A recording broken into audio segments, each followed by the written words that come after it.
করতে পারে না, সেই কোরআন মানুষ গ্রহণ করেছে। এইটাও যদি সরাসরি আল্লাহ পাক আমাদেরকে দিয়ে দিতেন আমরাও কিন্তু পারতাম না। খুব ভালো করে বুঝেন, মুহাম্মদ রাসূলুল্লাহ সাল্লাল্লাহু আলাইহি ওয়াসাল্লামের কাছে এখানে কোরআনের কালাম আছে, কোরআন শরীফ রাসূলের কাছে নাযিল হয়েছে।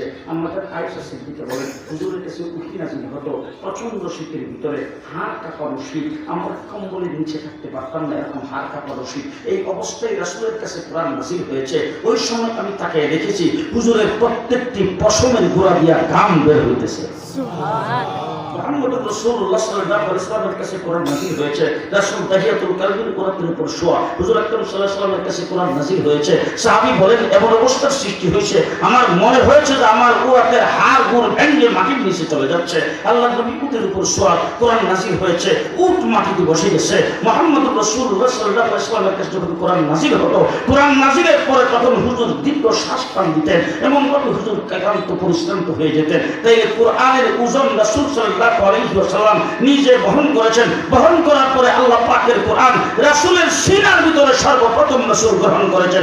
এরপরে রাসূলের জবান থেকে কোরআন বের করে সাহাবায়ে কেরামকে দিয়েছেন। সেই কোরআন আমাদের পর্যন্ত আসছে।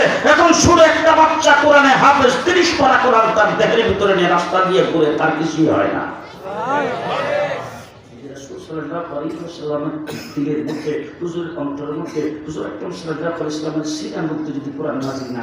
সরাসরি আমাদেরকে দিত, আমরাও কোরআন গ্রহণ করতে পারতাম না।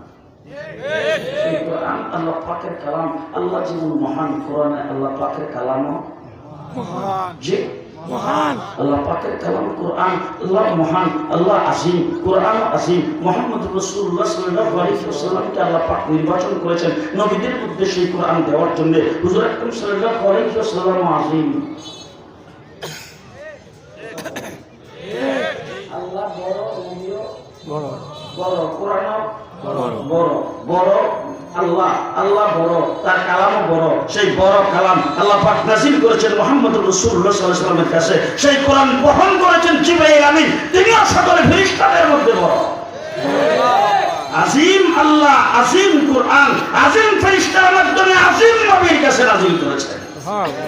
নবীর মর্যাদা কত বলো, কত অতীতে নবী তো আল্লাহ পাক পৃথিবীতে প্রেরণ করেছেন। যত নবী প্রেরণ করেছেন আদম থেকে ঈসা পর্যন্ত, ভালো করে বুঝবেন, সমস্ত নবীকে আল্লাহ পাক 3 প্রকারের দায়িত্ব দিয়ে পাঠাইছে। তুমি নির্দিষ্ট একটা এরিয়ার জন্য নবী, তুমি নির্দিষ্ট জাতি গোষ্ঠীর জন্য নবী, তুমি নির্দিষ্ট সময়ের জন্য নবী।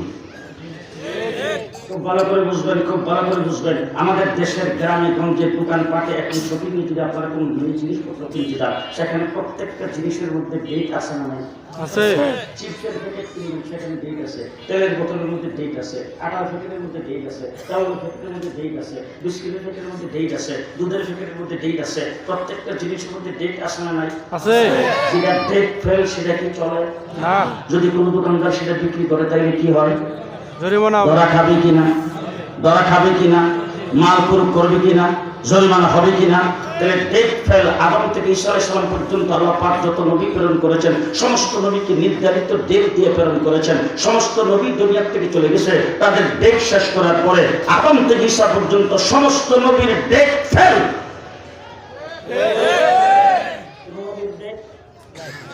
নাই, আদম থেকে ঈসা পর্যন্ত কোনো নবীর ডেট নাই। হযরত ঈসা আলাইহিস সালাম সম্পর্কে শুনছেন, আল্লাহ পাক তাকে আসমানে উঠায় রাখছেন, কিয়ামতের আগে আসবে, নবুয়তের ডেট ফেল, নবী হয়ে আসবে না, আমার নবীর উম্মত হয়ে আসবে।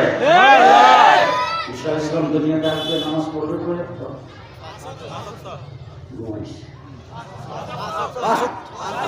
আপনি যখন উযু করা শুরু করেন তখন সর্বপ্রথম কোনটা লইতে হবে? হাতের কবজি পর্যন্ত সর্বপ্রথম ধোয়া লাগে। ঈসা আলাইহিস সালাম নবী ছিলেন আমার নবীর 500 বছর আগে, কিন্তু তিনি যখন আসবেন দুনিয়াতে এসে যখন উযু করতে যাবেন তিনি শুধু আর মাথা ধুবেন আগে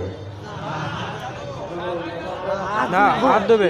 সর্বপ্রথম আমার নবীর সুন্নত মাইনা 2 হাতের কবজি পর্যন্ত আগে তিনবার ধুবেন। ঠিক কথা খুব ভালো করে বুঝেন। মুহাম্মদ রাসূলুল্লাহ সাল্লাল্লাহু আলাইহি ওয়াসাল্লামের উম্মত হয়ে ঈসা আলাইহিস সালাম পৃথিবীতে আগমন করবেন। আমি যখন ঘুমাইতে যাই তখন কোন করণে ঘুমাই? সুন্নত কোন করবে? আমি যখন ঘুমাইতে যাব তখন সুন্নত তরিকে আমি যখন দান করে শুভ। ঈসা আলাইহিস সালাম তরিকে তাইসা যখন ঘুমাবেন তখন আমার নবীর সুন্নত তরিকে দান করে শুবেন। আমি ঘুমের সময় দোয়া করি কোনটা? জি ঈসা আলাইহিস সালাম কি ঘুমের সময় ইনজিল কিতাব পড়ে ঘুমাইব? জি না।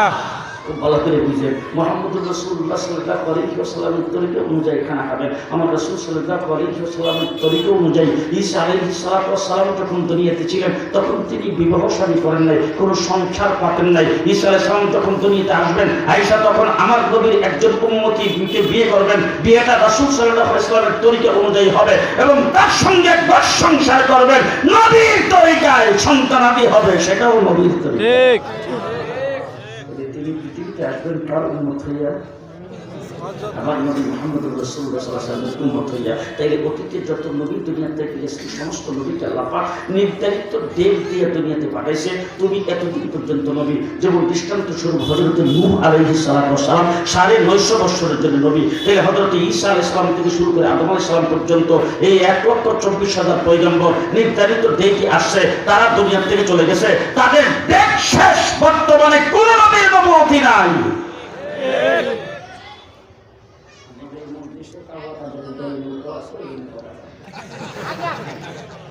ঘটনাটা কোন নবীর ডেট, সমস্ত নবীর ডেট ফেল হয়ে কোন জিনিস বাজারে বিক্রি হয় না, দোকানদার বিক্রি করতে পারে না।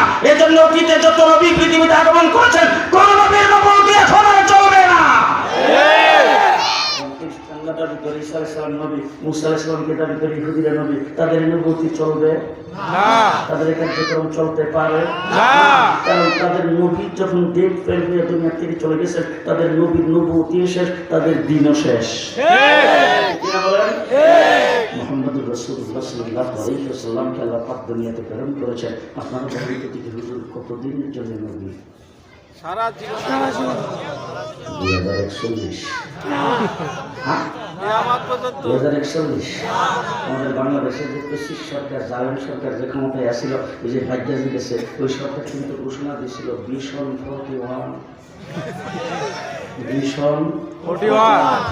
আমরা তখন জেলখানায় ছিলাম, জেলখানায় থেকে একবারে রাত্র দিন 24 ঘন্টা ঘুম নাই, কাহিল হাই হাই হেরি 41 পর্যন্ত ক্ষমতায় থাকলে আমরা বাড়িতে পারবো না। অবস্থা তো জায়গা দিয়েছিল, মরুন তো জেলখানা তো। রাব্বুল আলামিন ডাক দেখো রাত বেড়া ভিশন 41, ভিশন 24। এখন কি হয়েছে? কোনটা হয়েছে? কথা কয় না। 24।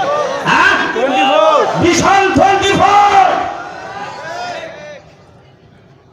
আমার ভাইয়া, প্রত্যেকটা জিনিসের একটা মেয়াদ আছে। আমার নবী সাল্লাল্লাহু আলাইহি ওয়াসাল্লামকে আল্লাহ পাক দুনিয়াতে প্রেরণ করেছেন। আমার আল্লাহ রাব্বুল আলামিন বলেন, ও আমার হাবিব, আপনি হলেন রাহমাতুল লিল আলামিন আর আমি হইলাম রাব্বুল আলামিন। আমার রুবুবিয়ত সারা আলমে আর আপনার রহমত সারা আলমে। সুতরাং আমি আল্লাহ পাকের রুবুবিয়তের এরিয়া যতদূর, আমি আল্লাহ পাকের রুবুবিয়তের মেয়াদ যতদিন, আপনার নবীর নবুয়তের মেয়াদ ততদিন।